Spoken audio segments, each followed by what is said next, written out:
नमस्कार, जय हिंद दोस्तों। चलिए जानते हैं बिहार की हर जिले, हर क्षेत्र की 50 फटाफट बड़ी खबरों को सिर्फ 10 मिनट में। लेकिन उससे पहले आप यह वीडियो किस जगह से देख रहे हैं हमें कमेंट में बताएं और चैनल को सब्सक्राइब जरूर करें। हर छोटी बड़ी अपडेट्स के लिए सबसे पहले लीजिए, अब हर मर्ज की दवा बनेंगी जीविका दीदियों। कई कार्यों में तो संलिप्त थी ही, अब ग्रामीण क्षेत्रों में ई निबंधन ऑनलाइन पंजीकरण का काम भी जीविका दीदियों करेंगी। बिहार की नीतीश नीत सरकार ने निबंधन की प्रक्रिया को आसान करने के लिए जीविका दीदियों को नई जिम्मेदारी सौंपी। बिहार में नए साल की शुरुआत ठिठुरन भरी ठंड और घने कोहरे के साथ हुई। ठंडी पछुआ हवाओं के कारण हान कंपाने वाली ठंड का एहसास हो रहा है। समस्तीपुर में न्यूनतम तापमान 3.8 डिग्री सेल्सियस पहुंच गया, जो 27 साल का रिकॉर्ड तोड़ता है। मधुबनी जिले में बांग्लादेशी होने के आरोप में एक युवक की बेरहमी से पिटाई का मामला सामने आया है, जिसका वीडियो सोशल मीडिया पर तेजी से वायरल हो रहा है। जांच में युवक की पहचान सुपौल जिले के निवासी एक मजदूर के रूप में हुई है, जो मधुबनी में फेरी का काम करता है।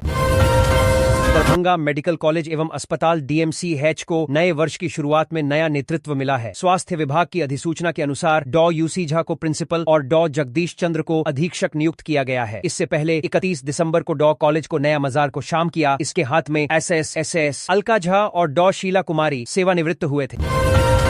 नालंदा जिले में नए साल की पार्टी से पहले पुलिस ने बड़ी कार्रवाई करते हुए एक घर से 18 लाख रुपए से अधिक नकद, भारी मात्रा में शराब और हथियार बरामद किए हैं। नूरसराय थाना क्षेत्र के दहपर गांव में हुई इस छापेमारी में 2 आरोपी फरार हो गए, जिनकी तलाश जारी है। अनुष्का यादव प्रकरण के बाद लालू प्रसाद यादव ने तेज प्रताप को पार्टी और परिवार दोनों से निष्कासित कर दिया था। आज बड़े अंतराल के बाद तेज वापस राबजी आवास पहुंचे और मां का जन्मदिन मनाया। सोशल मीडिया पर भावुक पोस्ट किया। नववर्ष 2026 के मौके पर जमुई जिले में उत्सव और उल्लास का माहौल देखने को मिला। आतिशबाजी, पिकनिक स्थलों पर भीड़ और धार्मिक स्थलों में पूजा अर्चना के साथ लोगों ने पूरे उत्साह से नए साल का स्वागत किया। नए साल पर क्षेत्रीय पासपोर्ट कार्यालय की ओर से आंकड़े जारी किए गए हैं। इसमें बताया गया है कि पासपोर्ट बनाने वालों की संख्या में रिकॉर्ड वृद्धि हुई है। अब पटना और दरभंगा में तत्काल पासपोर्ट सेवा भी शुरू कर दी गई है। भोजपुर जिले के बेरोजगार युवाओं के लिए नए साल 2026 की शुरुआत में बजाज लाइफ रोजगार का बड़ा अवसर लेकर आ रही है। 3 जनवरी 2026 को आरा जिला नियोजन कार्यालय में 1 दिवसीय जॉब कैंप का आयोजन किया जाएगा। भारत नेपाल सीमा पर मोतिहारी के रक्सौल बॉर्डर से अवैध घुसपैठ का मामला सामने आया है। SSB ने मैत्री ब्रिज पर कार्रवाई करते हुए नेपाल से भारत में प्रवेश कर रहे 3 बांग्लादेशी नागरिकों और उन्हें बॉर्डर पार कराने में मदद कर रहे एक भारतीय नागरिक को गिरफ्तार किया है। ग्रामीण विकास मंत्री श्रवण कुमार ने बताया कि राज्य में हजारों जीविका दीदियां मधुमक्खी पालन से आत्मनिर्भर बनी हैं। इस व्यवसाय से वह न सिर्फ लाखों की आमदनी कर रही हैं, बल्कि बिहार में तैयार मीठे शहद के स्वाद को देश विदेश तक पहुंचा रही हैं। शहद उत्पादन की यह मीठी क्रांति ग्रामीण विकास विभाग के जीविका समूह से जुड़ने के बाद राज्य में संभव हो पाई है। जीविका दीदियों के हाथों शहद उत्पादन के इस व्यवसाय से ग्रामीण क्षेत्रों में खुशहाली आई है। कोसी सीमांचल के लिए केंद्र सरकार का उपहार माना जाने वाला पूर्णिया पटना ग्रीनफील्ड एक्सप्रेसवे परियोजना से समृद्धि के द्वार खुलेंगे। इसके निर्माण से न सिर्फ इस इलाके के लोगों के लिए पटना का यात्रा आसान होगा, बल्कि आर्थिक गतिविधियों को भी नई गति मिलेगी। बिहार सरकार की मुख्यमंत्री कन्या सुरक्षा योजना गरीब परिवारों की बेटियों के लिए एक खास योजना है। इसका मुख्य उद्देश्य कन्या भ्रूण हत्या को रोकना, राज्य में लिंग अनुपात में सुधार करना और हर बच्ची का जन्म रजिस्ट्रेशन सुनिश्चित करना है। इस योजना के तहत सरकार BPL परिवार की योग्य बेटी के नाम पर फिक्स्ड डिपॉजिट में 2 शून्य जमा करती है। इस योजना का लाभ उठाने के लिए कुछ शर्तें पूरी करनी होती हैं। आवेदन ऑनलाइन किया जाता है, जिसके लिए जन्म प्रमाण पत्र और BPL कार्ड जैसे डॉक्यूमेंट्स की जरूरत होती है। बिहार सरकार ने किसानों को आधुनिक खेती से जोड़ने और कृषि लागत को कम करने की दिशा में विशेष कदम उठाया है। कृषि ड्रोन छिड़काव योजना की शुरुआत, जिसके अंतर्गत किसानों फसलों पर ड्रोन से छिड़काव कराने पर 50% तक का अनुदान दिया जा रहा है।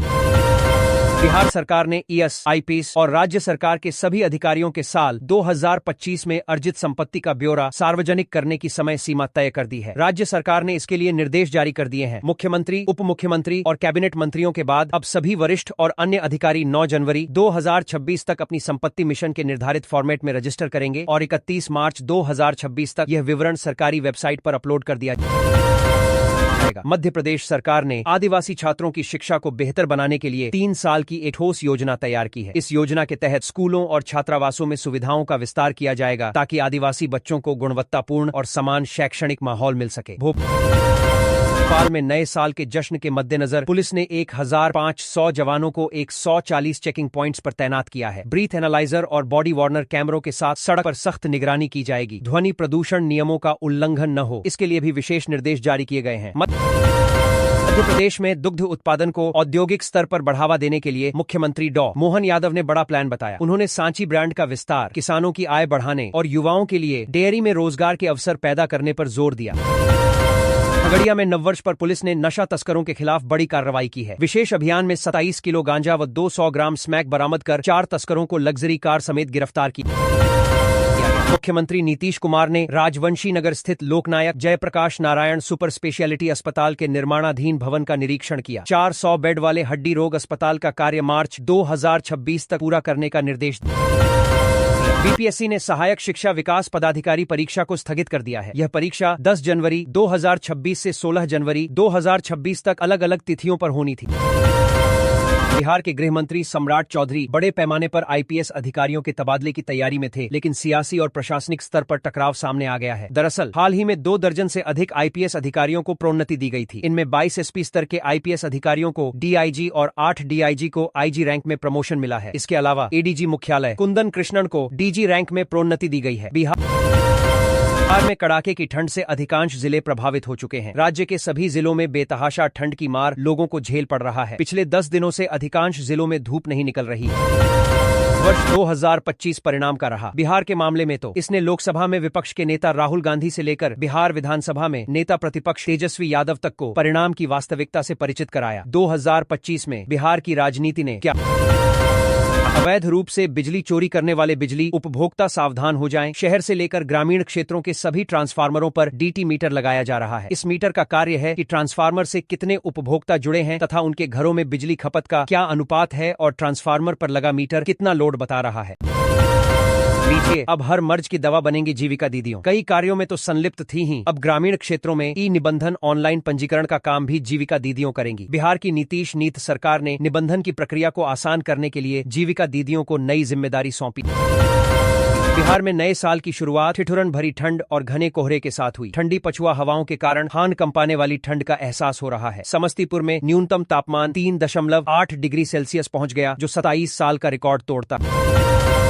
मधुबनी जिले में बांग्लादेशी होने के आरोप में एक युवक की बेरहमी से पिटाई का मामला सामने आया है, जिसका वीडियो सोशल मीडिया पर तेजी से वायरल हो रहा है। जांच में युवक की पहचान सुपौल जिले के निवासी एक मजदूर के रूप में हुई है, जो मधुबनी में फेरी का काम करता है।